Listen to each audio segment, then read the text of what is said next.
examinar as motivações, a conduta, a forma como eu gerencio a minha vida em tudo.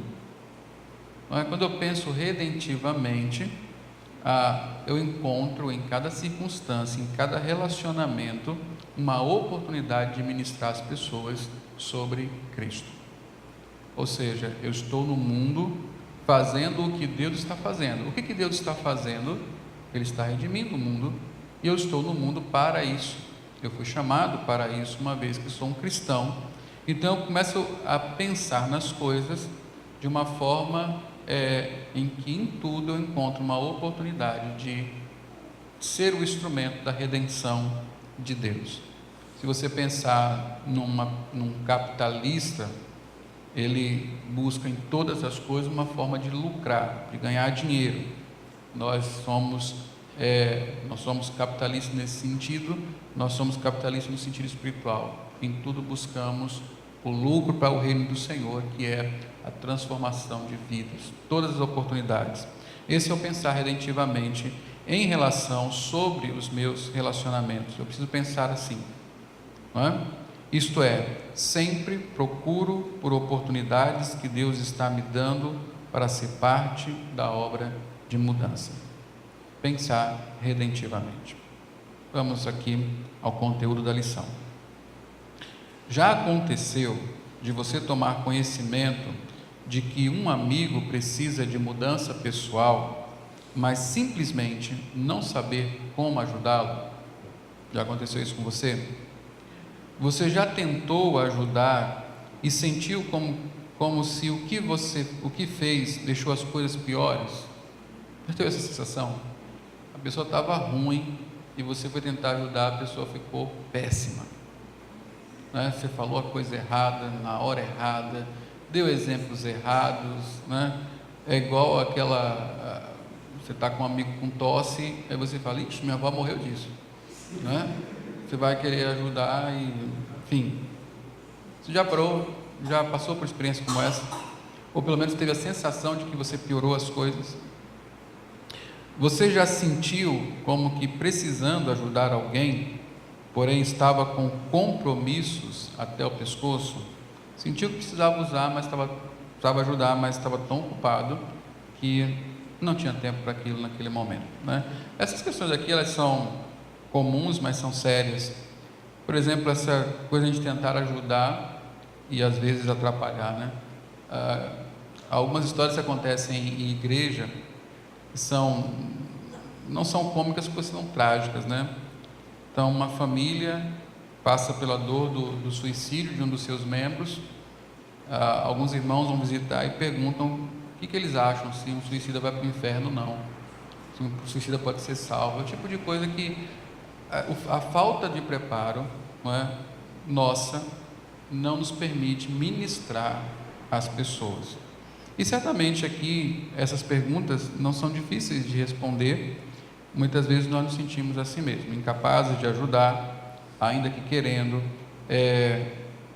dar uma ajuda que não é tão útil e às vezes está ocupado demais e você fica adiando a ajuda que precisava dar a um amigo, a um irmão. Isso talvez seja o mais comum para nós, não é? Há um vídeo, acho que está no YouTube, não sei, eu vi há muito tempo, fala sobre 8 razões por que não evangelizamos. Então é um vídeo cômico, né? Pretende ser cômico, e 2 amigos conversando, 2 crentes, e um fala para o outro assim, fulano, eu queria que você fosse falar com um amigo meu sobre Jesus, que você o evangelizasse. E o fulano fala assim, mas por que você não faz isso, você mesmo? Aí ele põe a mão na cabeça e começa um desespero muito grande, e ele vai apontar 8 razões por que ele mesmo não evangeliza as pessoas. E provavelmente, quando nós falamos de ajuda, ministério pessoal, evangelização, discipulado, aconselhamento, e pensamos nisso pensamos em nós como atores destas coisas, nós temos muito mais que 8 justificativas, 8 desculpas para não fazer esse tipo de coisa, né? Não fazê-las. Precisamos pensar sobre isso. Esta mentalidade redentiva, esse pensar redentivamente sobre os nossos relacionamentos, precisa de fato ser a forma como nós pensamos e vemos as coisas, é tornar o nosso pensamento cativo a Cristo. Tem que acontecer isso, e nós vamos ter as razões para isso nesta lição. Quando em nossa cultura se pensa acerca de ajudar uma pessoa a mudar, geralmente pensamos em termos formais e profissionais, né?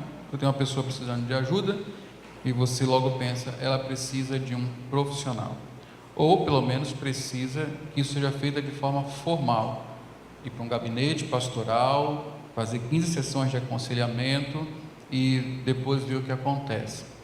Essa é uma mentalidade que nós encontramos com muita facilidade na igreja e no mundo. Quando hoje a figura do psicólogo, Freud já dizia isso, né? Os psicólogos, os psiquiatras, os psicanalistas seriam os pastores, os sacerdotes, a partir do advento da psicologia. Freud e Jung chamavam os psicólogos e psiquiatras de sacerdotes daquele novo tempo. E hoje, rapidamente, você encontra uma pessoa com um problema que não é físico e é da área emocional ou da psique, que é a alma, e nós falamos assim, precisa falar com um psicólogo, não é? Nós precisamos sempre em termos profissionais. Se é este o modelo que você aceita, provavelmente irá concluir duas coisas. A primeira é que a Bíblia não fala muito sobre como ajudar uma pessoa a mudar. Talvez você não, mas muitos crentes acreditam que há áreas na vida humana, na existência humana, há problemas em que o radar da Bíblia, a antena da Bíblia não cobre, não alcança, está fora da cobertura. Não é assim, não é? Esse é um pensamento errado. Mas quando nós pensamos desta forma, que pessoas que precisam de mudança, elas são pessoas que devem ser direcionadas a um tipo de aconselhamento formal apenas, ou profissional, nós estamos dizendo que talvez a Bíblia não tenha respostas que me ajudem para ajudar as pessoas a mudar. A segunda coisa, que ajudar pessoas a mudar não é da conta de um cristão comum. Ou seja, talvez sim o pastor, algum presbítero, ou um irmão com determinado número de dons, determinados dons, seja capaz de fazer isso. Mas eu que estou aqui sentado no banco, eu não sou, isso não é da minha conta, isso não é o meu negócio. Ultimamente, por sinal, a igreja, os crentes, têm se envolvido muito pouco com a igreja, a não ser com a frequência e ore lá. Então, nós temos talvez dois pensamentos errados que precisam ser desfeitos, né? Se quisermos ter uma mentalidade, um pensamento, se quisermos pensar redentivamente.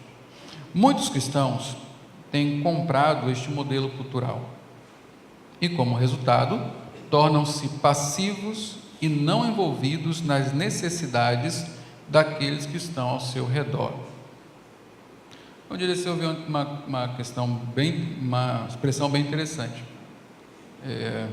O pastor falava o seguinte: quando você traz um amigo seu para a igreja, para ele ser evangelizado no culto, você não está fazendo evangelização, você está fazendo terceirização, não é?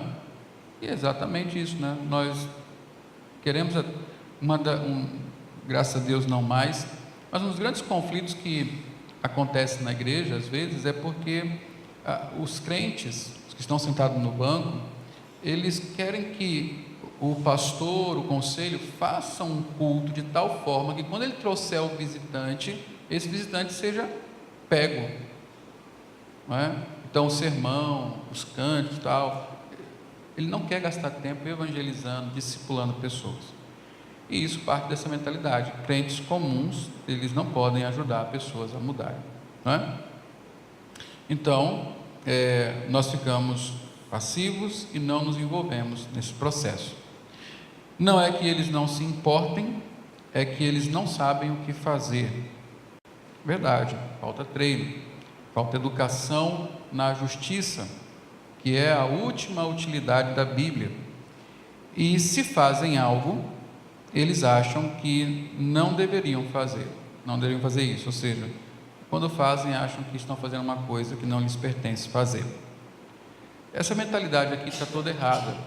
Esse tipo de pensamento em que eu não devo me intrometer, isso é coisa para um determinado grupo de pessoas da igreja, está completamente equivocado. E uma das razões para isso é justamente o que segue aí na nossa apostila. Nós somos chamados para ser embaixadores, como acabamos de cantar.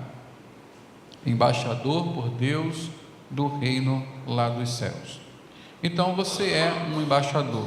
Todos nós somos embaixadores de Deus. A Escritura nos dá um modelo bem diferente daquilo que vimos lá em cima. Primeiro, ela chama a cada um de nós a função de embaixadores de Cristo. Um embaixador é um representante. Isto é exatamente o que somos chamados a ser em todos os nossos relacionamentos. Agora observe aí, isso é importante. A forma como você deve encarar os seus relacionamentos.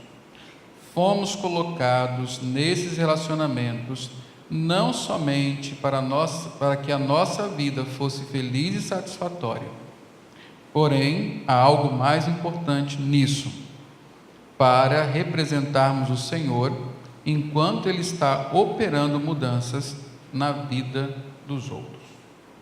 Então, é aquilo que eu sempre falo para os irmãos, os nossos relacionamentos não são nossos, são do Senhor. Eles existem dentro de uma providência divina que nos coloca nesses relacionamentos a fim de que nós cristãos, especialmente, o representemos para outras pessoas, a fim de sermos seus instrumentos na transformação delas. Diferentemente disso, a nossa ideia, quando nós não pensamos de forma redentiva, é que o meu relacionamento, os relacionamentos que eu tenho, são escolhidos por mim e servem para o meu aprazimento, para que eu esteja feliz e satisfeito naqueles relacionamentos. Nós saímos, são pessoas afins, pessoas com as quais eu me agrado estar junto com elas, e da mesma forma eu seleciono aqueles que não vão fazer parte do meu relacionamento. E se alguma delas, dos meus relacionamentos, se uma dessas pessoas se tornarem difíceis, devagarzinho eu vou as afastando de mim, até que elas não façam mais parte. Não é bem assim. Pensando redentivamente, eu preciso encarar os meus relacionamentos, as pessoas que estão à minha volta, como pessoas para quem eu tenho que representar o Senhor Jesus Cristo, como embaixador dele. Vamos abrir a palavra de Deus. O texto que nos é apresentado aí é um texto clássico para essa questão de ser embaixador, que é a segunda carta de Paulo aos Coríntios, capítulo 5, versos de 14 a 21.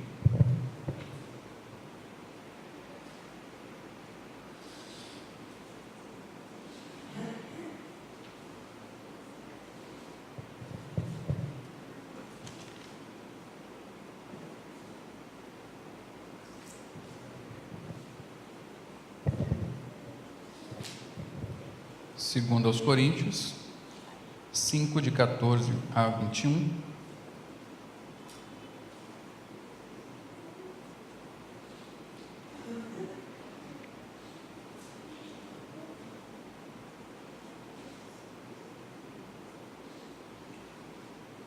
Veja o que Paulo diz.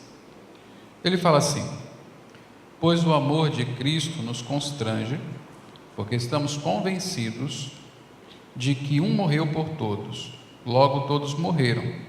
E ele morreu por todos, para que aqueles que vivem já não vivam mais para si mesmos, mas para aquele que por eles morreu e ressuscitou.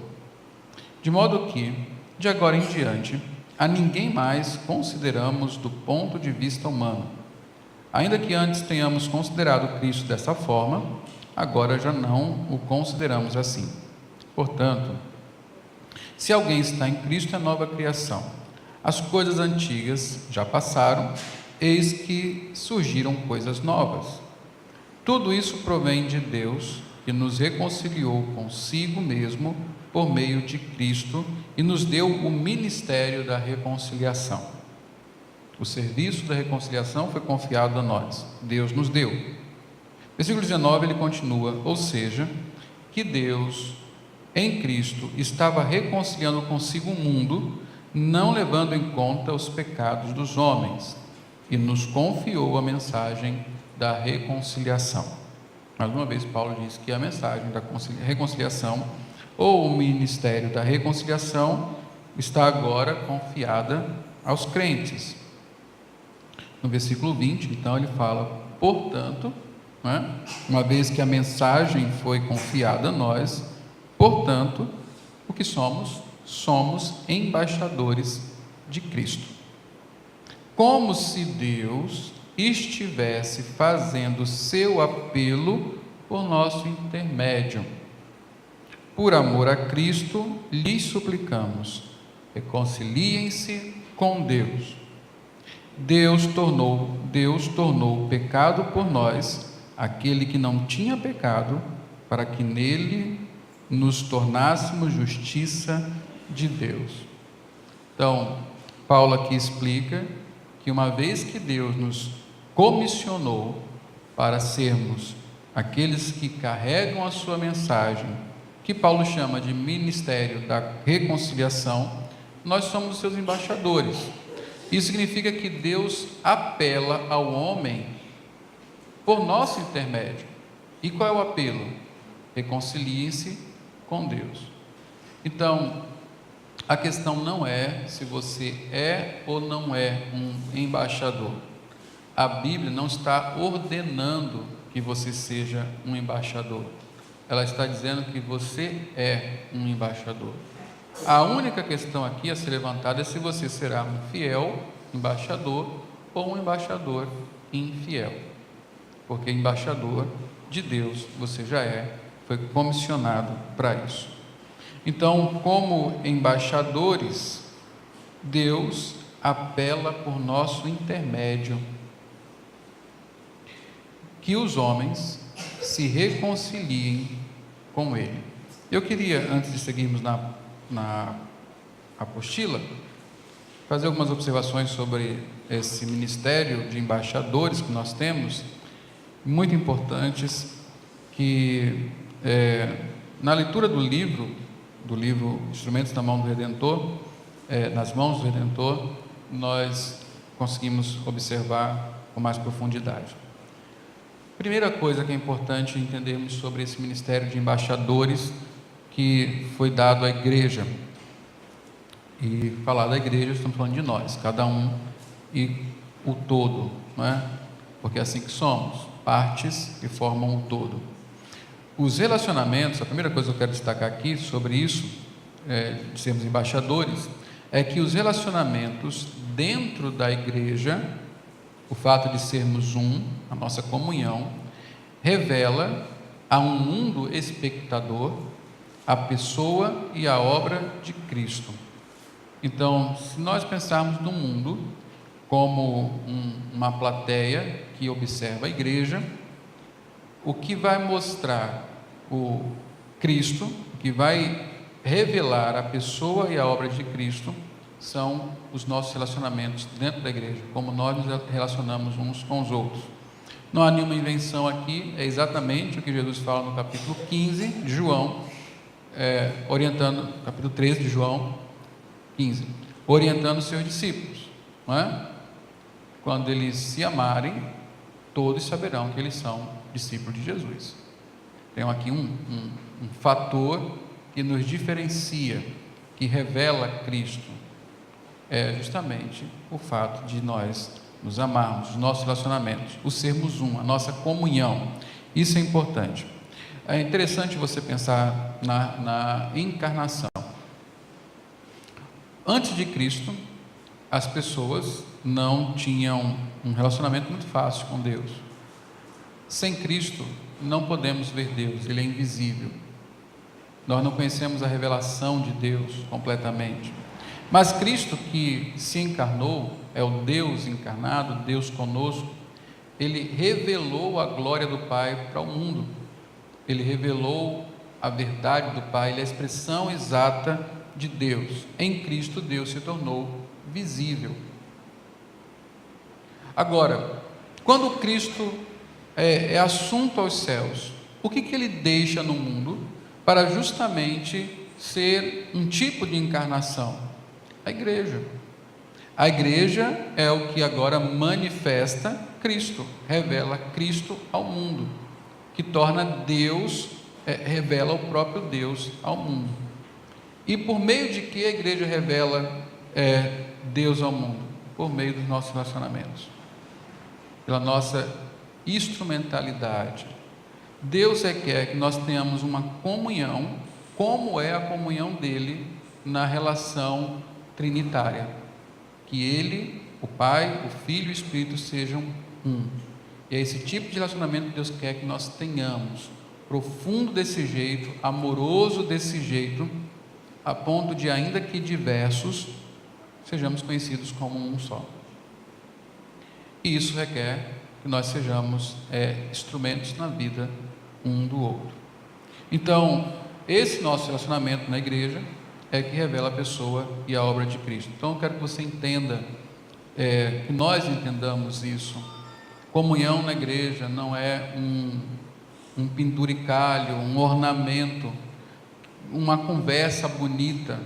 Não, comunhão na igreja tem um propósito, porque a igreja tem um propósito: revelar Cristo. Ou seja, se a nossa comunhão está comprometida, a revelação de Cristo está comprometida.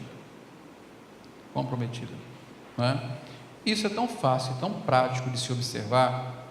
Muitas vezes nós pregamos o Evangelho, as pessoas se empolgam com o Evangelho, nós discipulamos as pessoas até determinado instante, e elas vêm para a igreja, e aqui na igreja parece que elas ganham uma grande decepção, porque tudo aquilo que nós dissemos que é o Evangelho não é visto na igreja.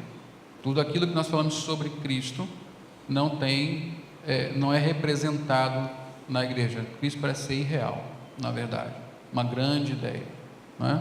Então, é bom pensarmos sobre isso. A comunhão do povo de Deus, ela é um fator de ser importante para a execução do nosso papel, do nosso ministério de embaixadores. Este é o plano de Deus para a igreja. Qual é o plano de Deus para a igreja? Que ela seja uma comunidade que representa fielmente Cristo sobre a terra. O alvo desta união é maior que amizades agradáveis. O alvo é que o mundo veja e conheça Cristo.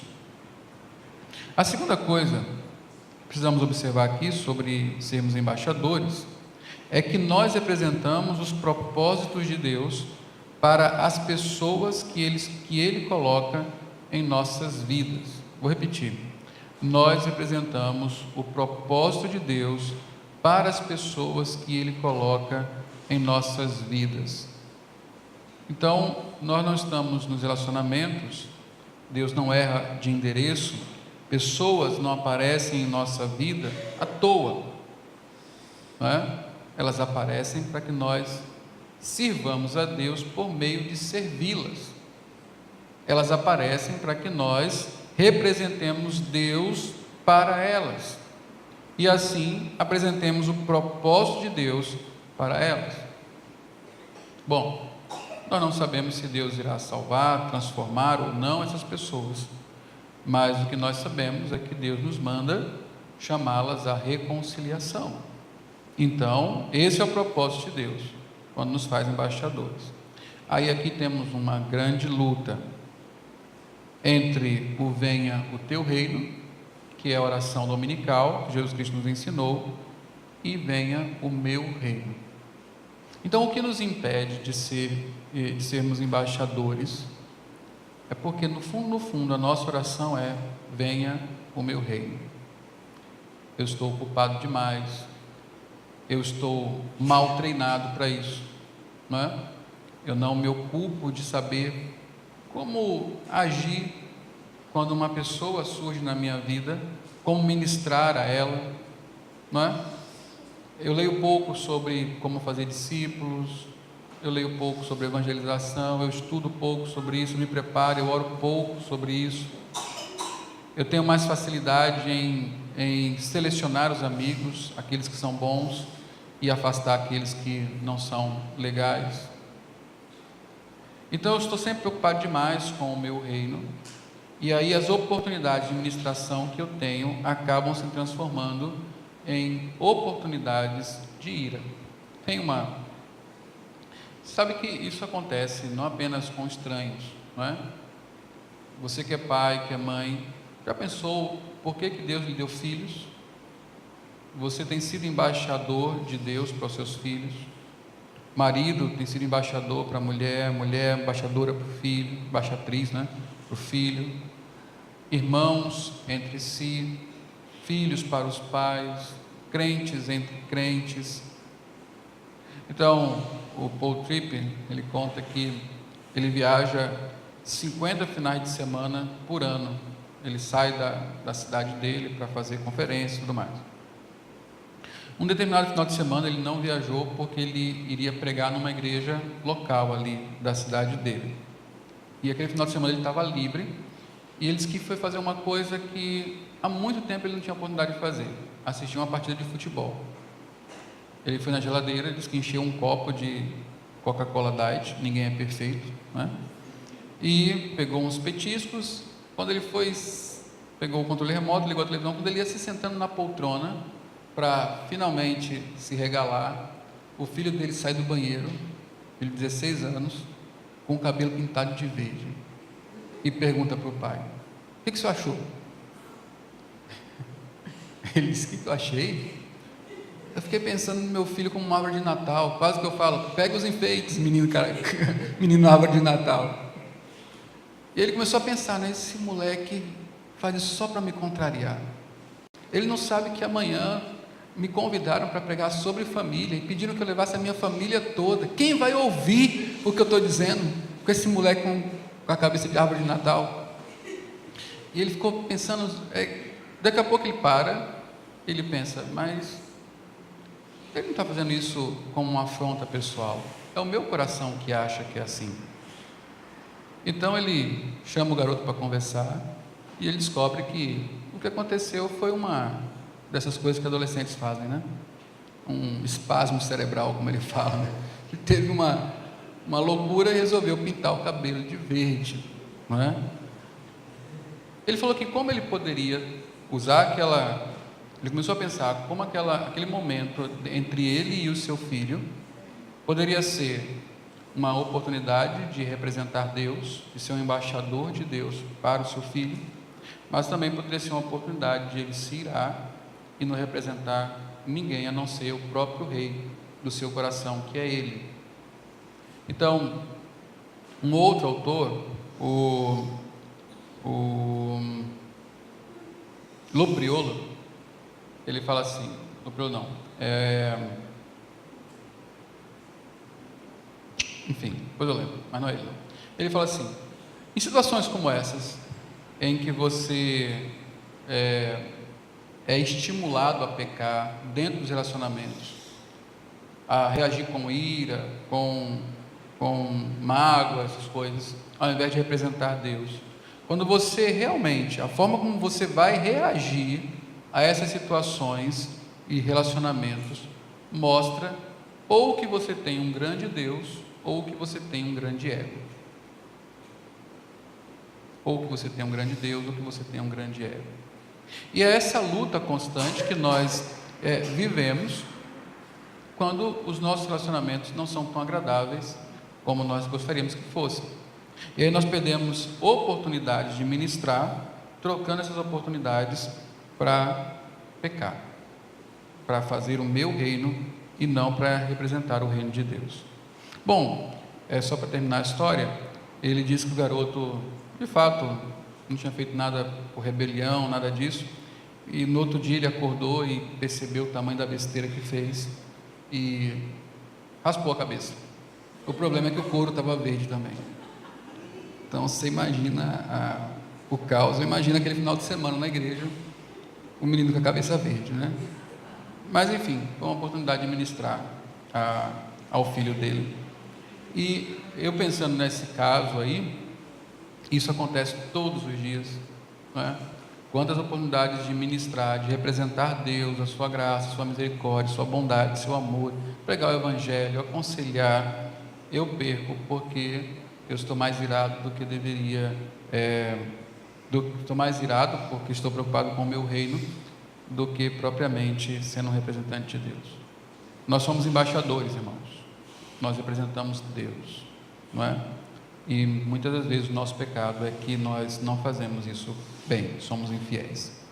Bom, então, nesse ponto de que nós representamos os propósitos de Deus para as pessoas que Ele coloca em nossas vidas, precisamos cuidar para não estragarmos bons momentos de ministério e torná-los momentos de pecado e de ira. Que Deus nos ajude, tenha misericórdia de nós. Para encerrarmos aqui, o trabalho de um embaixador, portanto, o trabalho de um embaixador inclui três importantes pontos. Como embaixadores, eu irei representar a mensagem do rei. Um embaixador está sempre perguntando: o que o meu Senhor quer comunicar a esta pessoa nesta situação? Já parou? Não sei o que dizer, vou falar umas verdades. Pensa, o que o meu rei, eu pertenço a Cristo, o que ele quer de fato falar a essa pessoa? Como ele quer que eu fale a ela? O que ele quer comunicar a essa pessoa nessa situação? Nós precisamos ser mais lentos, né? Nós reagimos muito rapidamente, nós precisamos planejar nossas ações, se quisermos ser embaixadores. Nós representamos a mensagem do rei. Nós também representamos os métodos do rei. Este é o como do chamado de um embaixador. Como o Senhor opera mudanças em nossas vidas? Quais são os métodos? Eu quero trabalhar do mesmo modo que Ele trabalha, né? Como Jesus agiria com essa pessoa nessa situação? O que Ele faria, né? E finalmente, 3, o caráter do rei. Nós representamos o caráter do rei. Aqui estou focando em porquê. Eu acho que esse porquê é junto. Não, é separado, mas sem acento. O Senhor, porque o Senhor faz o que Ele faz, né? Quero finalmente representar as suas atitudes. Felizmente, a segunda coisa que a Escritura faz é liberalmente expor a obra do rei para nós. Conforme lemos a Bíblia, ouvimos a mensagem dele repetidamente. Mateus 5-7, o Sermão do Monte, por exemplo, Lucas de 15 a 18, ele ensina sobre a autonegação. A mensagem de Cristo é justamente essa: nós devemos negar-nos a nós mesmos para servirmos. Também na Bíblia, à medida que a lemos, somos confrontados várias vezes com a sua metodologia.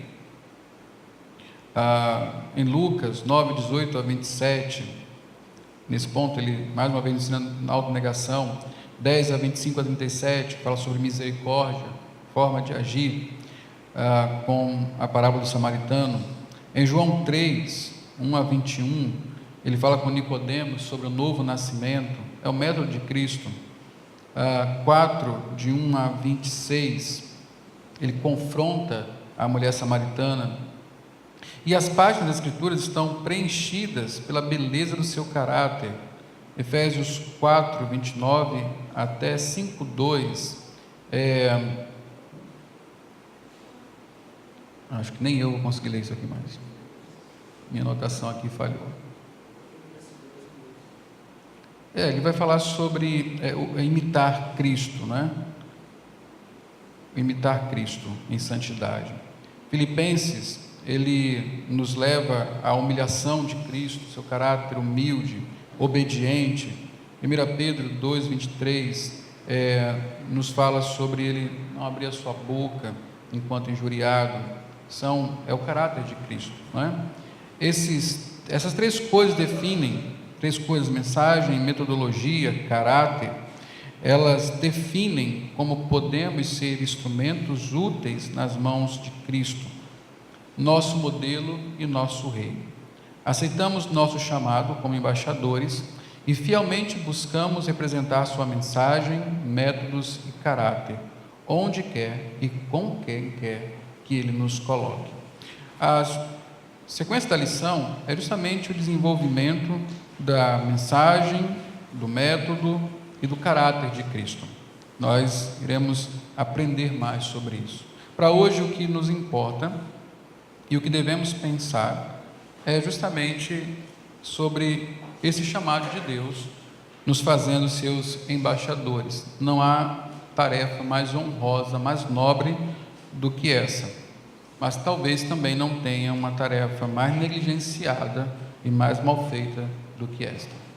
Principalmente porque somos embaixadores não na clausura do nosso lar, mas nos nossos relacionamentos, com quem quer que seja, na situação que Deus nos colocar. Que Deus então nos abençoe e que Ele nos dê uma forma de pensar redentiva, nos faça pensar redentivamente. Amém.